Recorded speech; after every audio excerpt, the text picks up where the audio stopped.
पूजा का पानी हमने लोगों को बाथरूम में डालते हुए देखा। गैया का वध, स्त्री का वध, किसी जवान वीर का वध, इतनी बड़ी हत्याएं इससे समाप्त हो जाती हैं।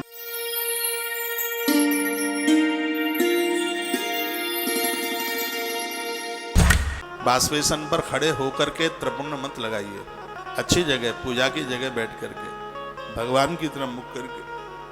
बहुत लोग बाष्पेशन के सामने खड़े होकर आगे शीशा लगाए वहां लगाएंगे त्रिपुंड चंदन, और बचा हुआ जो हाथ के ऊपर चंदन है त्रिपुंड है और वही बाष्पेशन के पानी से धो लेंगे और वो सीधी सामग्री गटर में जाती है। और ये ऐसा ही होता है। पूजा का पानी हमने लोगों को बाथरूम में डालते हुए देखा, अपराध है। पूजा का पानी पेड़ों में डालिए।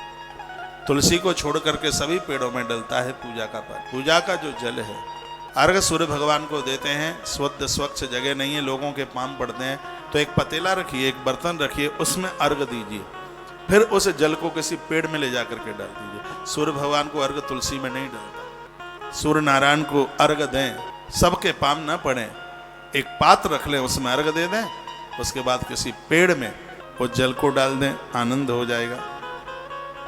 और भी बड़ी अद्भुत बात कही गई है। कहा गया भस्म के धारण करने से तत्क्षण पाप राशि से छुटकारा ये जीव पा जाता है। 53-54 नंबर के श्लोक में वर्णन है। ब्रह्मचारी ग्रस्तो वा वानप्रस्थो धायति ब्रह्मशास्त्र विशूद्रा तथा नेपतितानंदा उद्रुलम त्रिपुणम च धृत्वा शुद्धा भवन्ति च भस्मनो विविधा सम्यक पाप राशि विवाय च। यदि इसको एक विधि पूर्वक धारण कर लिया जाए तो पापों की बहुत बड़ी राशि भी समाप्त हो जाएगी।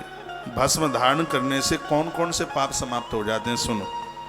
कौन कौन से पाप समाप्त हो जाएंगे इसके धारण करने से? गौवध, अश्ववध, गैया का वध, स्त्री का वध, किसी जवान वीर का वध, इतनी बड़ी हत्याएं इससे समाप्त हो जाती हैं भस्म के धारण करने से।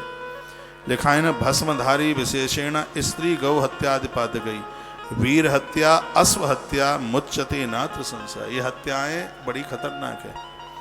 कौन कौन सी हत्याएं हैं? एक तो भूल करके भी कभी स्त्री का मरण न हो किसी से, स्त्री हत्या, गैया की हत्या, वीरों की हत्या और घोड़े की हत्या, ये महापातकों में नाम आता है। भस्म धारण करने से इतने अपराध समाप्त हो जाते हैं। इसका मतलब तो है नहीं कि पहले अपराध कर दो बाद में भस्म धारण कर लो, नहीं। अनजान में कोई ऐसी त्रुटि, ऐसी कोई गलती हो गई है तो भस्म के धारण करने से व्यक्ति उससे मुक्ति को प्राप्त कर लेता है, ऐसा वर्णन किया गया है। दूसरे के द्रव्य का जिसने अपहरण कर लिया, दूसरों की स्त्रियों के साथ अपराध, पराई निंदा, परपीड़न, दूसरे की धरती, जमीन, वाटिका के पेड़ों को काट डाल दिया गया है, किसी नीच व्यक्ति को गैया दे दी।